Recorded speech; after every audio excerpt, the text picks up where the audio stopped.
यीशु मसीह के सामर्थी नाम में आप सभी प्रिय मित्रों को मेरा यानी भाई अजीत होरो का अभिवादन, नमस्कार, सलाम।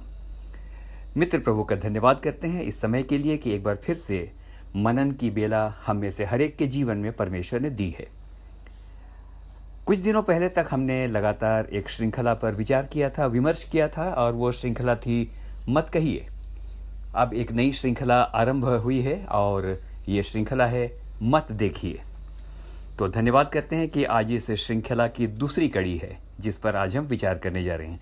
लेकिन इसी श्रृंखला में मत देखिए कि दूसरी कड़ी में जाने से पहले कल की श्रृंखला का थोड़ा सा रिकैप और थोड़ी हम इसकी पुनरावृत्ति कर लेते हैं। तो मित्र, कल हमने देखा था कि किस प्रकार लूत की पत्नी पीछे देखने के कारण नमक का खंभा बन गई। यीशु ने कहा नमक बनो। नमक का खंभा नहीं जो अड़ा रहता है जीवन भर और वो कहीं नहीं जाता। हमने कल ये भी देखा था कि पीछे की बातों को, कटुता को, किसने क्या कहा, इन बातों को मुड़कर ना देखें, वरना भूतकाल का भूत आपको कहीं का नहीं छोड़ेगा। समस्या है मित्रों कि लोगों को अपने मन में यीशु के वचन से ज़्यादा मनुष्यों के वचन याद रहते हैं। वचन याद नहीं आता, लेकिन फट से याद आ जाता है कि किसने क्या कहा था। मत देखिए पीछे, और यदि देखना ही है तो एक बात की आज्ञा है वचन में। आप पीछे मुड़कर एक बात को देख सकते हैं, और वो ये है कि सिर्फ धन्यवाद के साथ इतना ही देखिए कि आप क्या थे और आज प्रभु ने आपको क्या बना दिया, जिसकी योग्यता भी शायद हम में से किसी में नहीं थी। तो कल की थीम थी पीछे मुड़कर आशीषों को देख सकते हो, कटुता को नहीं। आइए अब आगे चलते हैं। तो मत देखिए श्रृंखला से तात्पर्य है उन बातों को जानना और पड़ताल करना जिन्हें परमेश्वर नहीं चाहता है कि हम देखें। कल भी मैंने स्पष्ट किया था कि देखने से अर्थ मात्र भौतिक आंखों से देखने का नहीं है। देखने से अर्थ दृष्टिकोण का भी है। यानी यदि इंग्लिश में कहूँ तो डू नॉट लुक एट भी है और डू नॉट परसीव ये भी है। दोनों बातें हैं, डू नॉट लुक एट और डू नॉट परसीव। तो आइए आज के आधार पद में चलते हैं। आज का आधार पद है, जो आने वाले समय में हमेशा आधार पद रहेगा, नीति वचन 4 और उसके 25 में परमेश्वर का वचन इस प्रकार से कहता है, तेरी आंखें सामने ही की ओर लगी रहें और तेरी पलकें आगे की ओर खुली रहें। अच्छा है ना? और एक बार पढ़ूंगा, नीति वचन 4:25, तेरी आंखें सामने ही की ओर लगी रहें और तेरी पलकें आगे की ओर खुली रहें। मित्र, ये बात दुनिया के सबसे बुद्धिमान शख्स सुलेमान ने कही। देखिए ना, दुनिया का सबसे बुद्धिमान इंसान भी कन्विंस हो गया है कि जो बीत गई सो बात गई, इसलिए पलकें आगे की ओर खुली रहें तो अच्छा है, पीछे की ओर ना देखें। तो आइए चलते हैं अब इस श्रृंखला मत देखिए की दूसरी कड़ी में। आप जानते हैं मित्र कि देखने का प्रभाव बहुत होता है, देखने का प्रभाव बहुत ज़्यादा होता है। एक कहावत है, सीइंग इज़ बिलीविंग। आपने देखा होगा कि लोकप्रिय फिल्मी नायक नायिकाओं को देखकर लोग उनकी नकल करते हैं, उनके अनुसार अपने हाव भाव को बनाने की कोशिश करते हैं।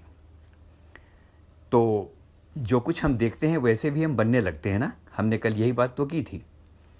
तो इस श्रृंखला में मेरा तात्पर्य मात्र भौतिक आंखों से नहीं होगा, लेकिन मत देखिए का अर्थ नज़रिए या दृष्टिकोण से भी होगा कि हम किस नज़रिए से देखते हैं। देखिए ना, देखना इतना प्रभावी और महत्वपूर्ण है कि यीशु ने सीधा इसे उजियाले और अंधियारे से जोड़ दिया।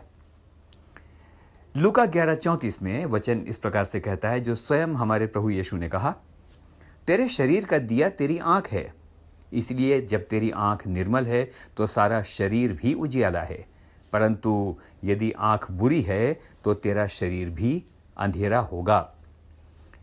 मित्र, आज हमें बहुत गंभीरता से यह विश्लेषण करना चाहिए जिस समय आप इस मनन को सुन रहे हैं कि यदि जीवन में अंधकार दिखाई देता है तो कहीं इसकी वजह हमारी आंख तो नहीं है। यदि आप वचन में देखें तो मित्र, पापों की टॉप सूची में क्या है, इसका उत्तर हमें 1 यूहन्ना 2:16 में मिलता है।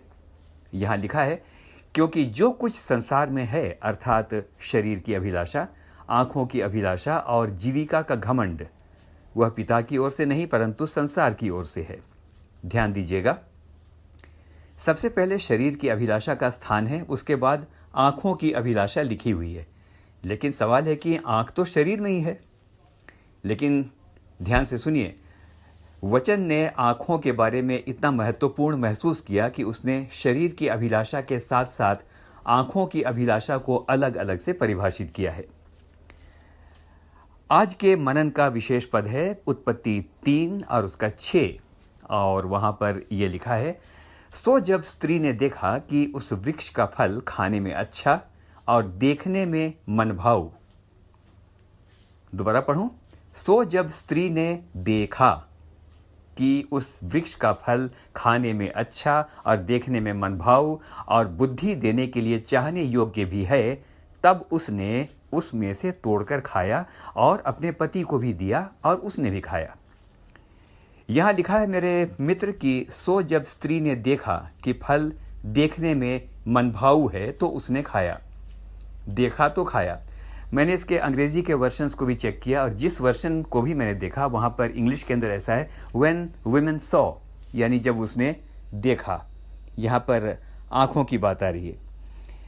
मित्र, दुनिया का पहला पाप जिसकी सज़ा हम सब भुगत रहे हैं यहीं से शुरू होता है, यानी आँखों से ही शुरू होता है। जब परमेश्वर ने कहा था कि उस फल को खाना तो क्या छूना भी नहीं, तो उसे देखने का भी क्या औचित्य है। सबोपदेशक 1 और उसके 8वें वचन कहता है, ना तो आंखें देखने से तृप्त होती हैं और ना कान सुनने से भरते हैं। मित्र, पापमय स्वभाव की वजह से बुरी बातों को देखना और बुरी बातों को सुनना हमें अच्छा लग सकता है। बाजार जाइए, इतनी विलासिता की वस्तुएं भरी पड़ी हैं, ऐसे ऐसे मॉडल हैं, सुंदरता की चीज़ें हैं कि आंखें तृप्त ही नहीं होती, और उन्हें प्राप्त करने के लिए हम धन अर्जित करने की अंधी दौड़ में लग सकते हैं, चाहे जैसे भी कमाना हो। आंखें देखती हैं कि मित्रों और पड़ोसियों के पास क्या है तो मन मचलने लगता है और कहता है कि उससे कहीं ज़्यादा अच्छा हमें चाहिए। आइए एक बार फिर से हवा के जीवन को देखते हैं। हवा ने सोचा होगा कि छूने और खाने ही से तो मना किया है, एक नज़र देख लेने में भला हर्ज ही क्या है। लेकिन यही एक नज़र देखना और उसके बाद मन की भावनाओं को रेसिस्ट नहीं कर पाना, उसके लिए और सबके लिए रोग, परिश्रम, दुर्दशा और मृत्यु का कारण बन गया। इंसानी स्वभाव है कि जिसे मना किया जाता है इंसान वही उत्सुकता के कारण करता है। यही उत्सुकता हमारे लिए भयंकर समस्या लेकर आती है। मैं विश्वास करता हूं कि शुरू में हवा के मन में उत्सुकता ही रही होगी, लेकिन उससे कितनी भयानक समस्याएं पैदा हो गई हम और आप जानते हैं। हमारे गांव में एक बहुत ही गहरा कुआं था। अंदर अंधकार था, उसमें पानी भी नहीं था, इसलिए उसे अंधा कुआं कहते थे। मेरी माँ मुझे चिताया करती थी कि उस कुएं में झांक कर देखना भी मत, उसके पास भी मत जाना।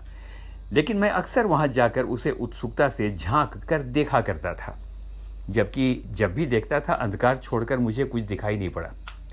लेकिन हाय रे मनुष्य का स्वभाव, जो मना किया जाए वही करता है। जब किसी ने मेरी माँ को बताया तो मुझे बहुत मार पड़ी और बाद में मेरा वहां जाना बंद हो गया। मैं आज ये नहीं कहता कि हवा ने देखा ही क्यों।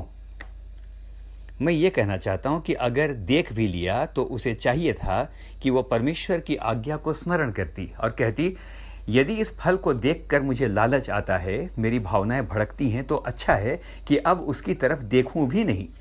लेकिन उसने देखा, अपनी भावनाओं को नियंत्रित नहीं किया। पहले आंखों ने देखा, फिर मन ने देखा। वाओ, कितना मनभाऊ है। फिर मन ने शरीर को आज्ञा दी, आगे बढ़ो, तोड़ो और खा लो। क्या इलाज है इन सारी समस्याओं का मेरे मित्र? तो वचन गलातियों 5 और उसके 16 में कहता है, आत्मा के अनुसार चलो तो तुम शरीर की लालसा किसी रीति से पूरी ना करोगे। मित्र, प्रतिदिन के जीवन में हमारे सामने बहुत कुछ आता है जो ना चाहते हुए भी शैतान हमें दिखाता है और प्रलोभन देता है। ऐसी बातों का नियंत्रण हम परमेश्वर के वचन के द्वारा कर सकते हैं। किसी का धन, किसी की उपलब्धि, किसी के पदार्थ, किसी के भवन या किसी की स्त्री या अन्य चीज़ों को क्यों देखना?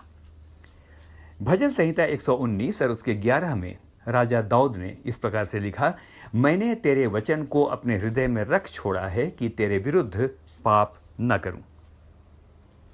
मित्र, बहुत सी बातें ऐसी हैं जो यदि हम चाहें तो अपनी आंखों के सामने आने से रोक सकते हैं। इंटरनेट आज के युग में एक बहुत बड़ा प्रलोभन है। इसके बारे में कहना ना होगा कि इसका एक क्लिक हमें नरक तक पहुंचा सकता है। तो अब समाप्त करते हैं। पवित्र आत्मा की सामर्थ मांगे, आत्मिक बातों पर ध्यान लगाएं। सबसे इंपॉर्टेंट बात, बेकार ना बैठें। शोध बताते हैं कि जो लोग बेकार बैठे रहते हैं वे परीक्षा में ज़्यादा गिरते हैं। Empty mind is the devils workshop. देखिए, बहुत सारी चीज़ें आपकी आंखों के सामने आएंगी, मंडराएंगी, शैतान दिखाएगा, अनायास आपकी आंखों के सामने आ जाएंगी। लेकिन मैंने एक कहावत सुनी थी, आप कौवों को सर पर मंडराने से नहीं रोक सकते, लेकिन उन्हें आप घोंसला बनाने से रोक सकते हैं। और यदि घोंसला बन गया तो साफ बात है कि इसमें आपकी परमिशन है। तो प्रतिज्ञा करें, जो बातें प्रलोभन देती हैं, भटकाती हैं, अनर्थ धन कमाने के लिए बाध्य करती हैं, आँखों को भटकाती हैं, उन्हें देखना ही नहीं है। भाई, जिस गांव जाना नहीं उसका कोस क्यों गिनना? हम में से हर एक को परमेश्वर आज के मनन के द्वारा बहुतायत के साथ आशीष दे। आमीन और फिर से आमीन।